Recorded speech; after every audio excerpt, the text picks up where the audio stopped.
Hi! Welcome to the Ellie Belle Cosmetics Masterclass. My name's Ellie and I'll be teaching you guys today how to recreate this look. We'll go step by step and together we'll be able to achieve it. For this look, we'll be using the Jaclyn Hill Volume 2 palette, as well as two Pat McGrath Labs palettes.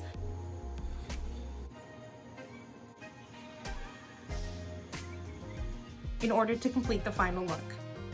We're gonna go ahead and do a bold eye with lots of shimmer in the inner corner. It's gonna be a stunning burgundy cut crease with gold shimmer. I hope you guys stick along and you learn some new tips, tricks, and techniques with the Ellie Belle Cosmetics Masterclass. We're gonna be starting our look by priming our eyes. For my particular eye shape, I do prefer a cream product to prime. This could either be your favorite concealer, a paint pot, or it could just be a regular primer with no color. In my case, because I have a lot of veinage and I also have some discoloration and texture, I want to make sure I take care of all of those underlying issues before I start doing my look. I'm going to be dipping into the MAC paint pot in Soft Ochre. I prefer to use a finger initially to make sure I am able to blend out seamlessly and melt the product onto my skin. Once I've applied this product and blended it out seamlessly, I will set it because I am going to be doing a very blended look and I want my shadows to glide on top of this base. I'm gonna set my base with the Anastasia Beverly Hills translucent powder and the e.l.f. Putty Primer Applicator brush, which is basically a very small, dense kabuki brush. I'm just gonna tap this on to set my base. We're now ready to go ahead and start our eye look. We have prepped and primed our eyes, and we also set our eyes with translucent powder because we're going to be doing a really blended look. I'm gonna go ahead and go into our Jaclyn Hill Volume 2 palette, and I'm going into the shade Perfectionist. This is going to be our transition shade, and it's gonna help everything glide smoothly once we start placing colors on top. I'm gonna apply this right onto my crease, not really worrying about anything below because we are going to be cutting the crease. Now I am using a circular motion on my Morphe M433 brush to blend this very gently just on the crease. This is a tapered blender, so it helps me keep precision while being able to blend out the shade seamlessly. I want to make sure I extend this color throughout the entire crease from the inner corner to the outer corner. And I work my way up through the pigmentation by applying little by little so as not to overpower the shade from the get-go. So once I've accomplished this application, I'm gonna go ahead and soften out the edges, and I'm not gonna use any additional color on my brush. Whatever residue is left from the shade on the brush tip, I'm gonna go ahead and very lightly buff out the edge of the color to bring it above my natural crease and right below the brow bone. If you have hooded eyes, like I do, this is an essential portion of making sure that your transition shade is in the right area to accommodate any shades you put below it. Once I'm happy with the placement and the blend, I'm gonna go ahead and dip into Oh Hello, which is a stunning magenta shade from the palette. It is highly pigmented, so I do recommend tapping your brush so that you don't get a massive amount of fallout if you've already done your base like myself. I'm gonna go ahead and start tapping the shade onto the lid in the outermost corner of my eye. I'm keeping it just on the lid and the outer V of the eye and not blending, just tapping in the shade to build the pigmentation. And once I'm content with the pigmentation of the shade, I will move on to blending. I'm gonna go ahead and tap my brush to remove any of the excess. With the same brush, we are still using our M433 from Morphe. I'm gonna go ahead and start blending out the edges of this shade. I'm gonna repeat the steps that I did for the initial transition shade, and I'm going to do soft circular motions on the edges of the color to smoke it out. I'm gonna drag this into the inner corner as well. For the next step, now that we've achieved our color gradient, we're gonna move on to cutting our crease. For this particular look, I'll be using the Tarte Shape Tape Concealer in shade 12B. I'm also going to be using the M224 brush. This is a synthetic brush that does have a beveled edge and will allow for a really precise cut of your crease. We are going to be focusing on a half cut crease, therefore our crease will be ending right where our pupils are. You want to start off by loading your brush. I focus first on the outline of the cut crease. Looking straight down onto a mirror that I have right down here, I'm gonna go ahead and place my cut right above my natural crease because I have hooded eyes. If you don't have hooded eyes, you can leave it up to your crease, or you can do it slightly below if you have monolids and you want a smaller appearing eye. So I'm going right above my natural cut, and I'm going to start doing my outline. Now I like to anchor my fingers on my face because it makes it easier to glide the brush and achieve a really crisp line. Now we are doing that half cut crease, so I'm stopping right where my pupil would be, and now I'm gonna fill everything else in. Because we already have our outline, it becomes really simple to just go ahead and pull the product from that line downward, making sure you have a nice, thin, even layer. Now once you get to the outer edge, you are gonna leave a raw edge because we're gonna blend in shadows to this. So at this point, we've cut our crease and we're ready to start applying our shimmer shades on our crease. I'm gonna start off with our base shade, which is called Talia, and this is from the Jaclyn Hill Volume 2 palette. I'm gonna take a little bit of this onto my ring finger, and you can see it's really pigmented, and I'm gonna start pressing this shade onto the wet base. I'm gonna bring it right to this edge. And again, it is a raw edge, so we are gonna blend shades onto it to finish the look.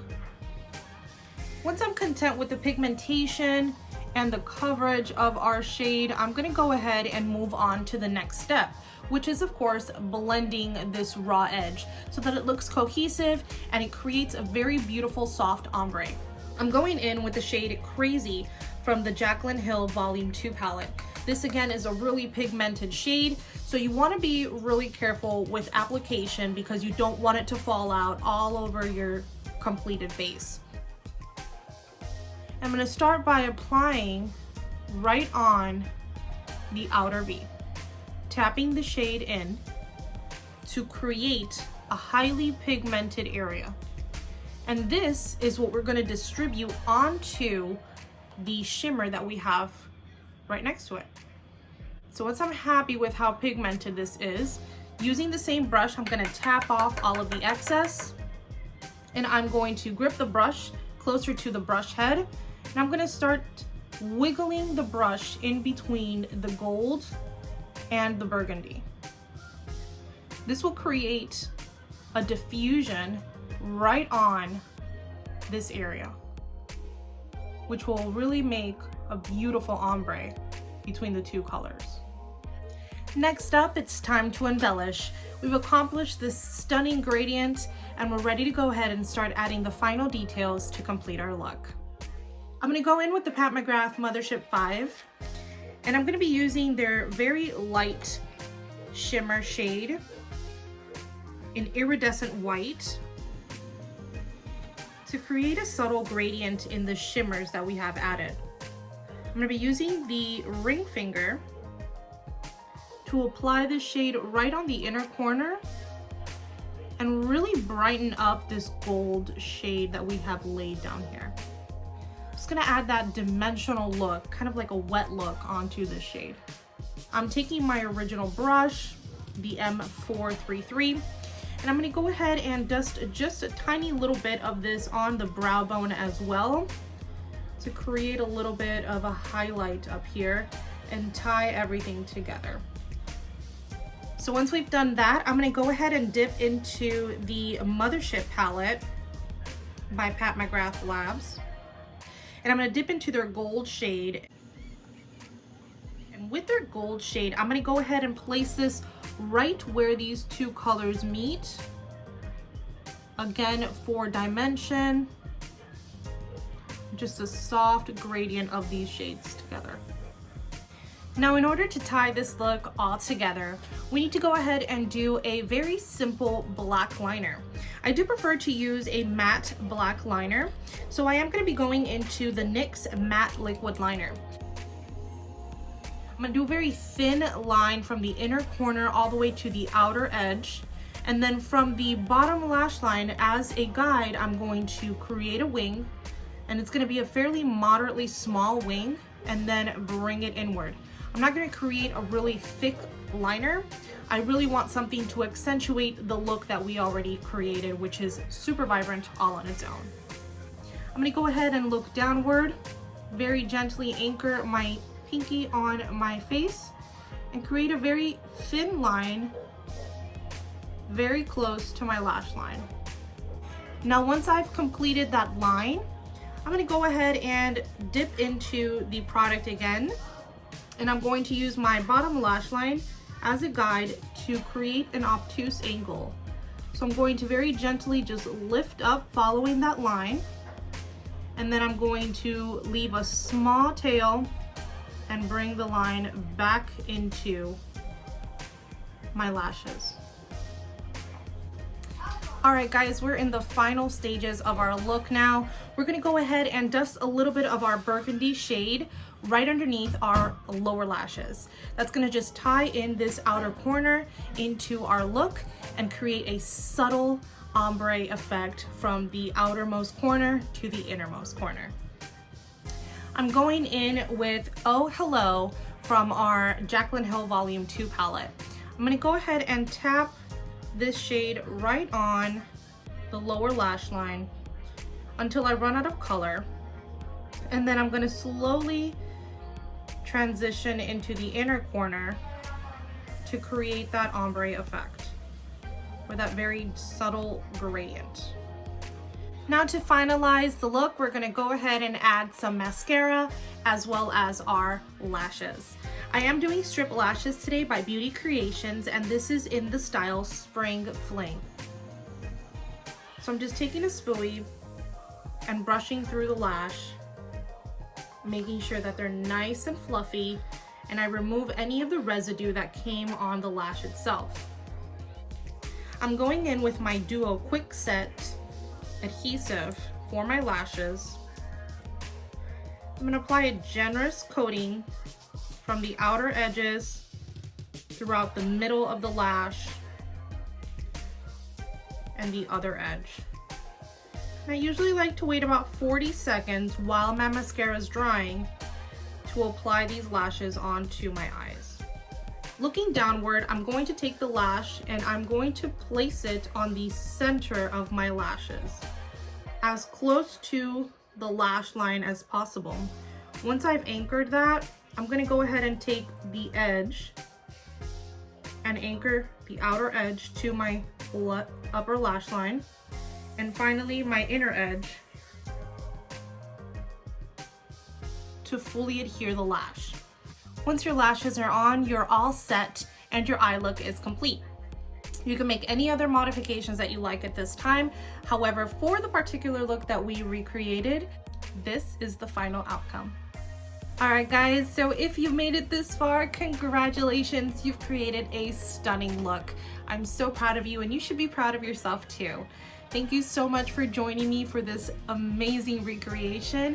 I can't wait to see what we do next time. Thanks for coming to Ellie Belle Cosmetics Masterclass. Mwah.